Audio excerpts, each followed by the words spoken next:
No vídeo de hoje eu vou falar um pouco sobre qualidade de vida na Holanda.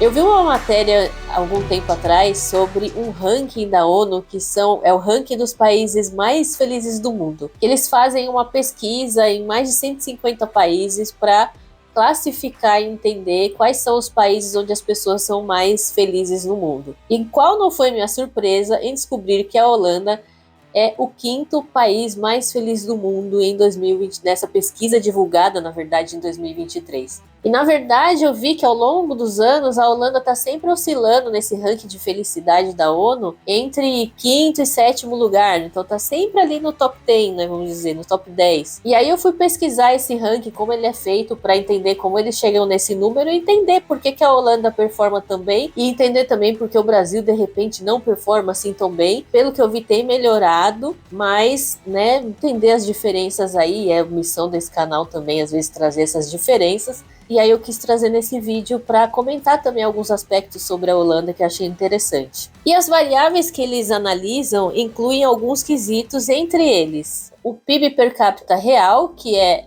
o PIB é a quantidade de riquezas que um país produz, dividido pelo número de população que esse mesmo país tem. Que na Holanda, a Holanda normalmente está entre o quinto e sexto maior PIB per capita da Europa. Então, né, concluímos aí facilmente que a Holanda é um país rico. E como um país rico, as pessoas têm acesso às coisas, as pessoas têm uma condição financeira melhor, ou pelo menos mais justa, né? Do que, por exemplo, comparado com o Brasil, onde a questão financeira e socioeconômica, vamos chamar assim, é bem diferente daqui, e dá para você pensar e fazer uma ligação direta de que com uma situação socioeconômica mais estável e melhor, como na Holanda, as pessoas também vão se sentir mais felizes. Por quê? Porque a Holanda é um país cujo nível de miséria é muito baixo, diferente do Brasil, que tem um nível alto de pessoas em condição de pobreza. E como ser feliz numa condição de pobreza extrema, onde falta tudo, né? Então esse é um dos aspectos que facilmente a Holanda pontua muito melhor que o Brasil e muito melhor do que também muitos países da Europa.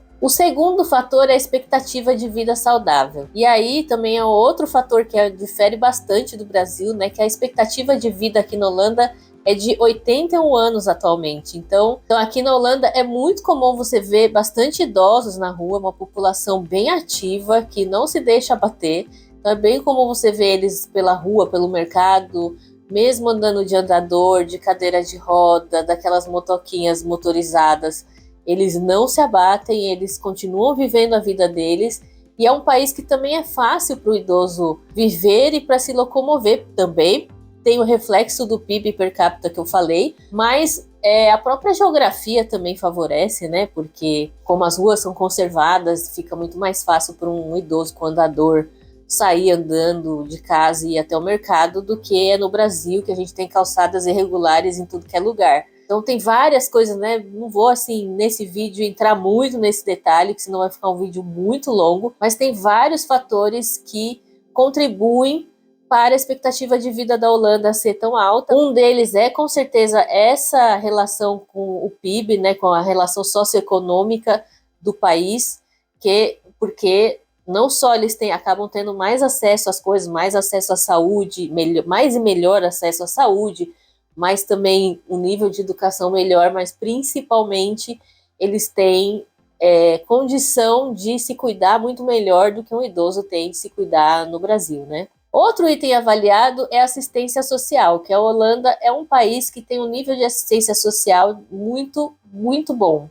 Então aqui o governo não te deixa na mão com várias coisas, o governo ajuda muito em muitas coisas. Então, para quem tem filho, o governo dá auxílio. Para quem tem filho, o governo libera um auxílio para ajudar na criação dos filhos. Para quem principalmente não tem renda suficiente, o governo dá uma série de benefícios. Então, entre eles, por exemplo, você é obrigado, por um lado, você é obrigado a ter um seguro-saúde, a contratar um seguro-saúde, mas se você não tem uma renda suficiente, ou se você ganha, por exemplo, um salário mínimo, você tem acesso a um benefício do governo, onde o governo te reembolsa parcialmente ou até totalmente, dependendo da sua condição, o valor do seguro-saúde que você contrata. Então, assim, esse é um um exemplo de vários outros benefícios que o governo oferece para a população e que, uma vez que você tem essa segurança que se acontecer alguma coisa, você perder seu emprego, se não tiver renda, o governo vai estar ali para te ajudar, é lógico que isso também vai aumentar o nível de felicidade, de satisfação e de segurança que as pessoas sentem no país. Então, e é uma coisa que no Brasil já não é bem assim. A gente tem vários benefícios no Brasil que o governo oferece, mas não no mesmo nível que a Holanda oferece. Então, o Brasil é uma filosofia muito mais de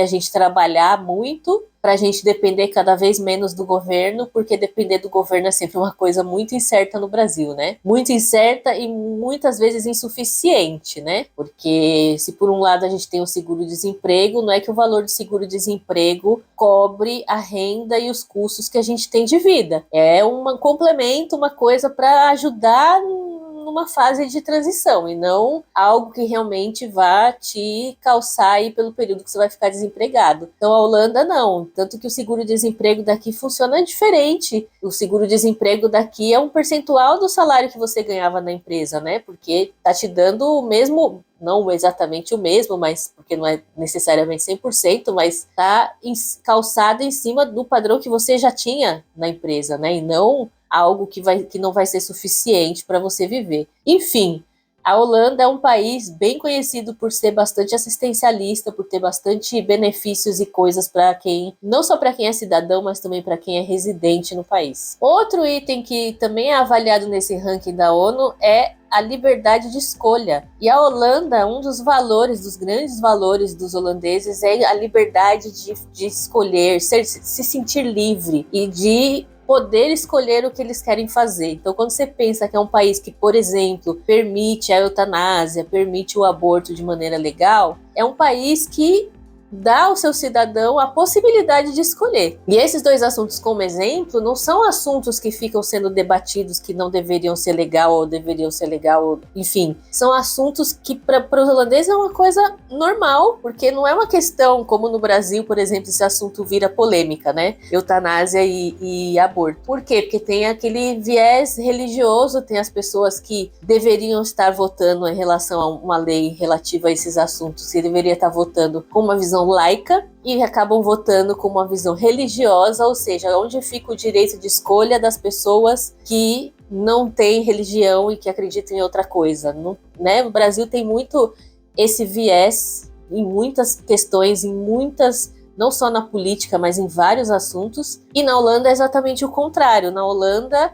quando eu fiz o processo de integração na Holanda, um dos valores que eles colocaram no processo de integração, que é uma coisa assim para entrar na sua cabeça, é a liberdade. E você é livre para escolher como você quer viver a sua vida. Então, para eles é muito lógico que se você pode escolher como você quer viver, você também tem algum nível de direito de escolha sobre como você quer morrer. É lógico que não é a eutanásia, o exemplo que eu dei da eutanásia não significa que se você quiser morrer amanhã, você vai no médico e ele te dá uma injeção legal em 3 horas. Não, uma injeção legal não, uma injeção letal, né? Quis dizer.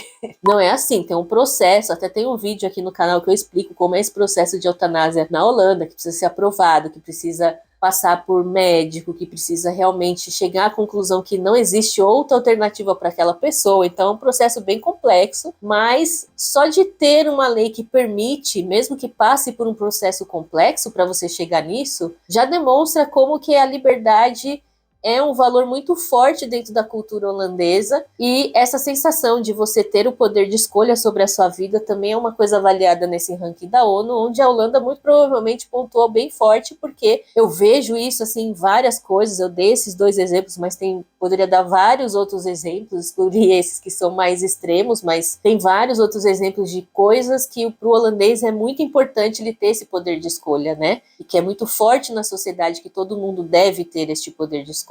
Então esse é um outro requisito que eu tenho certeza que a Holanda pontuou bem forte. O outro fator é generosidade. Eu não entendi muito bem o que eles querem dizer com esse fator generosidade. Mas uma coisa que me veio à cabeça quando eu li isso é que na Holanda tem muita ONG, tem muito espaço para abrir ONG. As ONGs têm assim uma visibilidade muito maior, então às vezes eu vejo propagandas na televisão de algumas ONGs pedindo doação no horário, assim, isso eu assisto televisão normalmente de noite, então é um horário que tem bastante audiência e está passando, às vezes, propaganda de algumas ONGs grandes, é claro, mas eu vejo muito a presença de ONGs e de instituições, fundações, então eu acho que generosidade tem algo a ver também com isso. Não sei como que a Holanda pontua, mas imagino que tem a ver com isso, e vejo que também é um pouco mais comum para os holandeses a questão de doar, por exemplo, um dinheiro para uma instituição, até por ser um país rico, então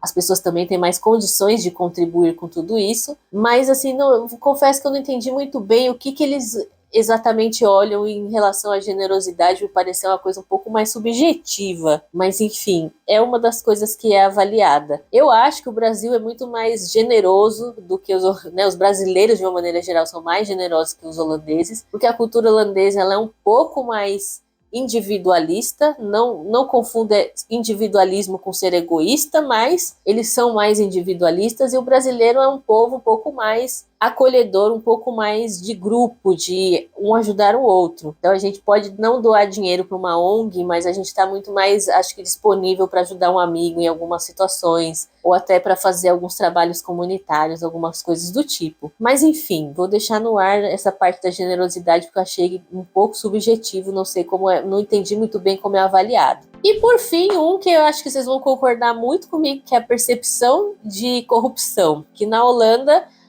a percepção de corrupção é muito, diria assim, é muito baixa, no sentido de, né, não se percebe muito corrupção, ou não tenho muita notícia sobre corrupção na Holanda, porque eles são extremamente exigentes em relação a isso. Então é um povo que exige muito do governo deles, e onde o governo também se sente assim numa posição muito forte de dar satisfação ao cidadão que votou nele, para ser alguém que vai comandar o país ou, né, reger o país de forma honesta e não de forma corrupta. Um grande exemplo disso foi quando Mark Rutte. Um grande exemplo disso é o que aconteceu com Mark Rutte, que no final de 2021, né, ele era o premier e ele passou por uma questão de alguns benefícios que haviam sido concedidos e depois haviam sido cassados, porque o governo entendeu que essas pessoas tinham conseguido esse benefício de forma fraudulenta. E, na verdade, foi um erro do governo. Então, assim, não foi nem uma corrupção exatamente, foi um erro, mas assim, por um erro, pelo que eu entendi, né, da história toda. Mais uma vez que o governo entendeu que ele errou numa coisa muito grave, o Mark Rutte foi lá e pediu demissão do cargo e virou ministro demissionário por vários meses, até que teve uma nova eleição em 2022 e ele foi reeleito, né? O partido dele foi reeleito e ele, como primeiro-ministro, foi reeleito. Tem 2 vídeos aqui no canal, um que eu conto exatamente essa história como foi, e um outro que eu conto da eleição desse ano, que foi também algo que deu errado e que o gabinete foi demitido e foi convocada novas eleições. Então aqui tem muita, assim, também muito forte, são muito críticos em relação à corrupção, eles não é uma coisa aceitável, é uma coisa que geraria uma demissão de gabinete se tivesse assim o menor sinal de que houve uma corrupção, coisa que no Brasil, não sei nem se eu comento nesse vídeo, mas você que me assiste, você provavelmente é brasileiro, você sabe muito bem como é complexa a situação de corrupção no Brasil, como é uma coisa enraizada na política brasileira e extremamente difícil de exterminar, na minha opinião, porque por mais que a gente saiba, por mais que se enxergue, por mais que passa ano, entra ano, sai presidente, entra presidente, sai candidato, volta... Olha, entra partido, sai partido, não adianta. No final, todos eles, não importa que lado eles sentem da cadeira, todos eles estão envolvidos em algum nível de corrupção. Eu não consigo acreditar que no Brasil exista um partido político ou um político em si que esteja envolvido em completamente zero nível de corrupção. É uma coisa demais enraizada, né? Mas eu não vou ficar chovendo no molhado nessa história, porque tem assim, se a gente for analisar os porquês, são tantos porque nunca é uma coisa só. Isso é uma coisa assim que eu aprendi morando na Holanda. Nunca é uma coisa só, são várias coisas. É a população que precisa mudar a maneira de ver, né, a política, que precisa entender melhor a política. São questões sociais, são questões econômicas, né? São tantas questões para chegar nisso, no porquê de tudo, que, olha, daria um vídeo de 1h30 se eu fosse falar resumidamente. Mas enfim, voltando ao assunto desse vídeo, que é a Holanda, aqui a corrupção realmente não é uma coisa tolerável. E se você tem um nível de confiança no governo, mesmo que o governo não seja o partido que você gostaria, mas você tem a confiança de que quem está no poder, seja qualquer partido, são pessoas que não são corruptas, ou que não acontece corrupção no governo, ou que se acontece vai ser punida, vai ser uma coisa que vai ser combatida e não vai dar em pizza que nem no Brasil, isso também aumenta naturalmente o nível de felicidade, porque você tem uma confiança no governo, você tem uma confiança de que por mais que não seja o partido que você elegeu, ainda assim seja alguém confiável que de alguma forma vai estar correndo atrás das coisas que a população precisa. Eu vou deixar na descrição do vídeo o link onde eu li essa reportagem sobre o ranking de felicidade da ONU. Lá tem o ranking de outros países, inclusive, né? Tem alguns dos principais países. Se você tem dúvidas, tem coisas a considerar sobre todos esses itens que eu coloquei, deixa aqui nos comentários que eu leio tudo e respondo tudo. Se inscreva no canal se você ainda não está inscrito. E muito obrigada por me assistir.